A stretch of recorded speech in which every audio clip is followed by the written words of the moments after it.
उपाध्यक्ष महोदय, बजट पर जो चर्चा चल रही है उसमें भाग लेते हुए मैं भी अपने विचार सदन के सामने प्रस्तुत करना चाहता हूँ।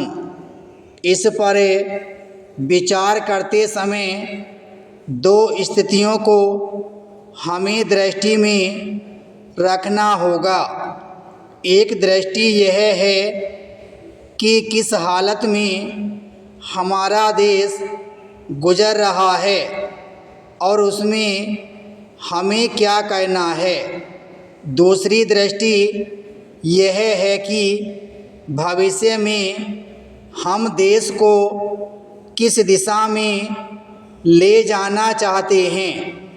जब तक इन दोनों दृष्टिकोणों को सामने रखते हुए इस बजट को नहीं देखेंगे तब तक हम यह निर्णय नहीं कर पाएंगे कि यह जो बजट हमारे सामने रखा गया है वह देश की दृष्टि से अच्छा बजट है या नहीं।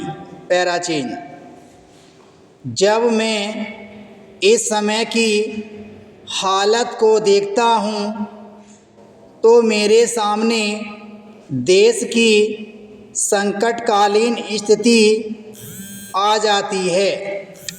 चीन और पाकिस्तान की तरफ से हमको बड़ा खतरा है।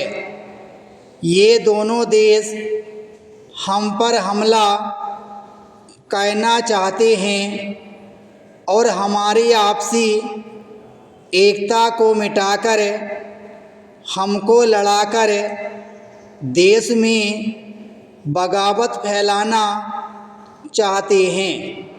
इसके साथ ही साथ जब मैं पिछले बजट को सामने रखता हूँ तो मुझे यह कहना पड़ता है कि आज का बजट चाहे जिस हालत में भी रखा गया हो बहुत सुंदर बजट है, लेकिन एक राजनीतिज्ञ एक ईमानदार कोशिश हमारे वित्त मंत्री महोदय ने इस बजट को तैयार करते समय की है।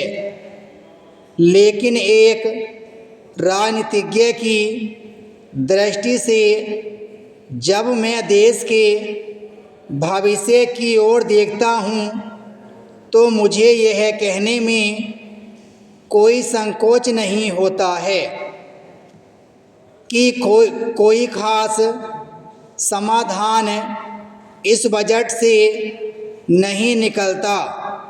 मैं जिस पार्टी से संबंध रखता हूँ और उनके जो उद्देश्य हैं उनको सामने रखते हुए मैं यह कह सकता हूँ कि हमारे सामने जो आदर्श हैं वे सब आज ही पूरे नहीं हो सकते।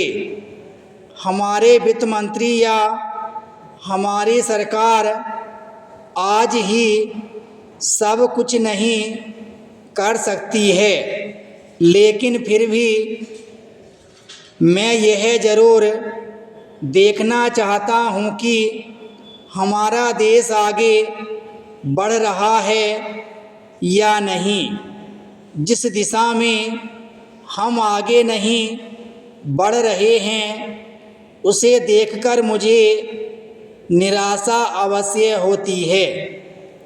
जो प्रस्ताव कांग्रेस अधिवेशन में पास हुआ उसके मूलभूत विचार में आपके सामने रखना चाहता हूँ। हमने वहाँ यह निश्चय किया था कि 5वीं पंचवर्षीय योजना खत्म होने तक देश की जनता की प्रतिदिन की ज़रूरत की चीज़ें पूरी कर दी जाएंगी। इस दिशा में हमारी कोशिश जारी है। साथ ही सरकार इस बात पर भी ध्यान दे कि पंचवर्षीय योजना पर कार्य सुचारू रूप से चल रहा है या नहीं। विराम स्टॉप।